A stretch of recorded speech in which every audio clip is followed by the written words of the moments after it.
Powered by the Montana Television Network. This is the 5:30 News on Q2, Montana's news leader. Good evening and thanks for joining us on this Friday night. I'm Jay Kohn. Janella's off tonight. It's the first week of school, already a message for drivers from the Billings Police Department. This as it investigates two separate incidents this morning involving students running out in front of cars. Probably good advice to be watching in places where you wouldn't think there'd be, because they're going to run out in front of you. Two students struck by vehicles in two separate incidents this morning. Billings Police now taking the opportunity to remind drivers to be alert for kids now that school is again in session. This was the scene on Central Avenue near Billings West High shortly before 11 this morning. Police Lieutenant Mark Cady says a teenage girl was trying to cross the road when she was hit by a pickup truck. Fortunately, the girl suffered only minor injuries. Lieutenant Cady says drivers as well as students need to work together this time of year to stay safe. And with all the construction and stuff going on and making people run late, they're driving a little faster and maybe not familiar with their surroundings and stuff. So good time to be careful, extra careful. In a separate incident, another student struck by a car earlier this morning near the Castle Rock Middle School in the Heights. In that case, the student reportedly running between two cars. Police say again, fortunately, only minor injuries were involved. In Yellowstone National Park, authorities now confirm it was a female grizzly with at least one cub who attacked and injured a 10-year-old boy on Thursday of this week. The attack happened near Old Faithful along the popular Divide Trail. Park officials today releasing new details on the attack. MTN's Mallory Peebles reports tonight. The attack took place about half-mile up from here on Divide Trail. While park rangers search for the bear responsible, this trail and another will remain closed. This densely forested trail doesn't see nearly as much activity as nearby landmark Old Faithful, 10 miles away. But Thursday morning, a family of four headed up on a hike, and it wasn't long after that the 10-year-old boy says a bear charged him from out of the brush. Rangers say he ran backwards towards his family, but the bear knocked him to the ground. His parents quickly responded by deploying bear spray, according to the report, and the bear took off. The family then walked back together to get first aid.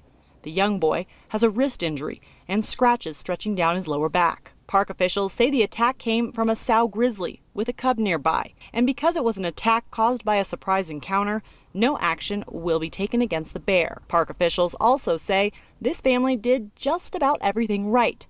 They were traveling in a group of 3 or more, carrying bear spray, and knew how to use it.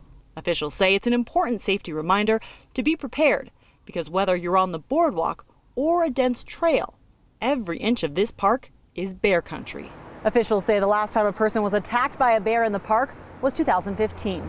Reporting from Yellowstone National Park, I'm Mallory Peebles for MTN News. Thanks, Mallory. Park rangers again say they won't be searching for the bear. That was a surprise encounter as the female grizzly was defending its cub. By the way, the Divide and the Spring Creek trails near Old Faithful remain temporarily closed tonight. They'll reopen once those trails have been inspected for recent bear activity. Authorities are looking for a man who robbed a Bridger store early this morning. The Carbon County Sheriff's Office says it happened just before 5 a.m.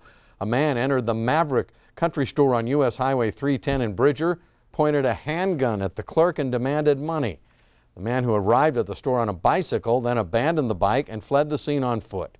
The suspect, described as a white male between 18 and 25 years old, about 5 feet 10 inches tall with an average build. Authorities also looking for a light-colored 2010 to 2015 Dodge pickup that was seen parked alongside the highway just north of the Maverick store early Friday. Also, a person was seen walking south of the truck, pushing a bicycle next to the highway. Anyone who might have observed the pickup or the subject in the Bridger area or who might have information about the crime is urged to contact the Carbon County Sheriff's Office. A wildfire that's burning north of Glacier Park now prompting Canadian officials to issue an evacuation alert. That alert issued late yesterday due to the wildfire burning west of Waterton Lake in the Boundary Creek Valley. Parks Canada and Glacier National Park staff were able to clear hikers from the area and evacuated the Waterton River Backcountry Campground. Now, based on an aerial reconnaissance, that fire now estimated at 1,200 acres in size.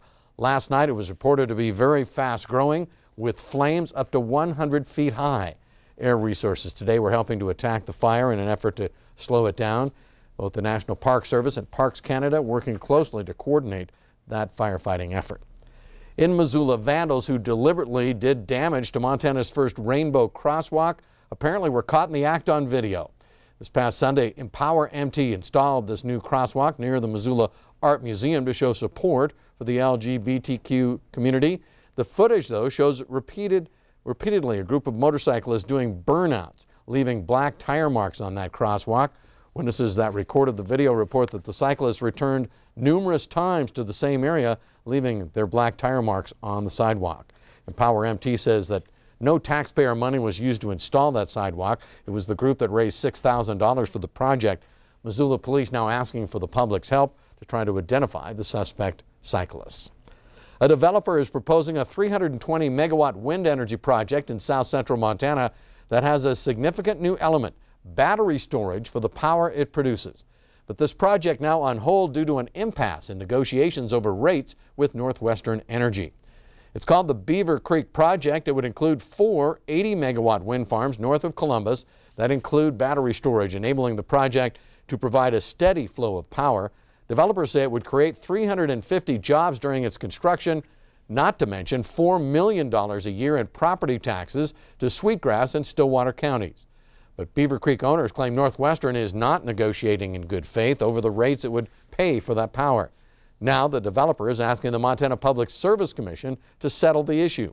PSC spokesman Bowen Greenwood says the commission now plans to hold a hearing, take evidence, and then issue a ruling. Already a settled matter under federal law that the utility will have to buy that power. The question is how much. And one of the things that makes this an interesting facility, technically speaking, Beaver Creek isn't one qualifying facility, it's 4. They actually have 300 and some megawatts coming out of Beaver Creek, but it's broken into 4 different facilities to put it under the 80 megawatts. So I'm sure that will probably be involved in the hearing at some point.